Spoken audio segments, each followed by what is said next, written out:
Mahina po ba mga bossing ko ang inyong karisma? Kayo po mga bossing ko ay ang dami nyo nang in-apply ng trabaho pero hindi ka pa rin matanggap sa trabaho. Or ang inyo pong anak ay ang dami na pong in-apply ng trabaho pero hindi matanggap sa trabaho. Or kaya po mga bossing ko, ang inyong negosyo, kayo mismo ay hindi makabenta sa inyong negosyo.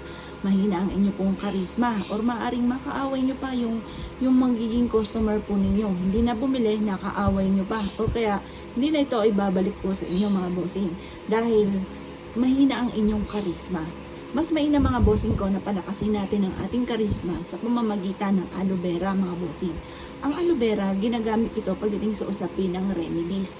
Ito po mga bossing ko ay nilalagay sa buhok or kaya po ay ginagamit ng pampakinis ng balat.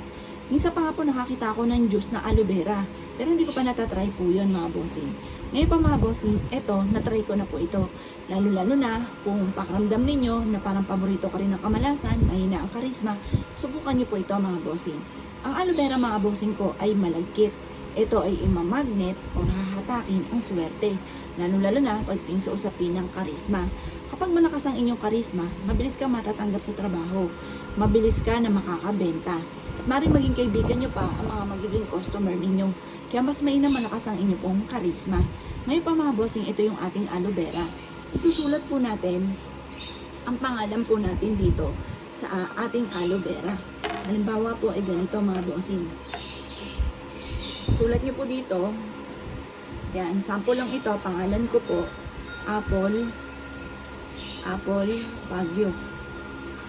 Yan. Ngayon pa mga bossing ko, i-wish natin dito kung ano yung nais natin. Halimbawa, may negosyo ka. Magkaroon ako araw ng malaking benta. Yan, ganyan ang mga pag-wish. Or kaya po, manalo ako ng jackpot. Ganyan po mga bossing. Or kaya, halimbawa, nagba-buy and sell ka, may online business ka, or kung ano man po yung gusto po ninyo na i-wish po dito, sabi nyo, lumakas ang inyong karisma, matanggap ka agad sa trabaho, matanggap ka mapalokan or abroad, yung iniintay nyong visa, dumating na, i-wish nyo na lahat ang gusto po ninyo. At pagkatapos, banggitin din natin dito, yung number na lagi nyo tinatayaan. Sa numerong ito, halimbawa, sa numero na ito ay mananalo ako ng jackpot. Sabihin nyo na, halimbawa, ang number po ninyo, halimbawa sa akin na lang, 8, 9, kasi magbe-birthday na ako sa August, tapos 43 na ako, tapos 25, tapos 25 happiness, tapos ang edad ng aking anak ay, ang anak ko naman ay to 12 na, tapos ang edad ng aking mister ay 45. Ganon. Mali. 2, 4, 6. Yan. 2, 4, 6. Yan. 6 na. Yan. Yan. Ganyan ang i-wish nyo mga bossing. Pagkatapos po nito, kumuha po kayo mga bossing ko ng sinulid. Halimbawa ay ito. Ito yung ating sinulid.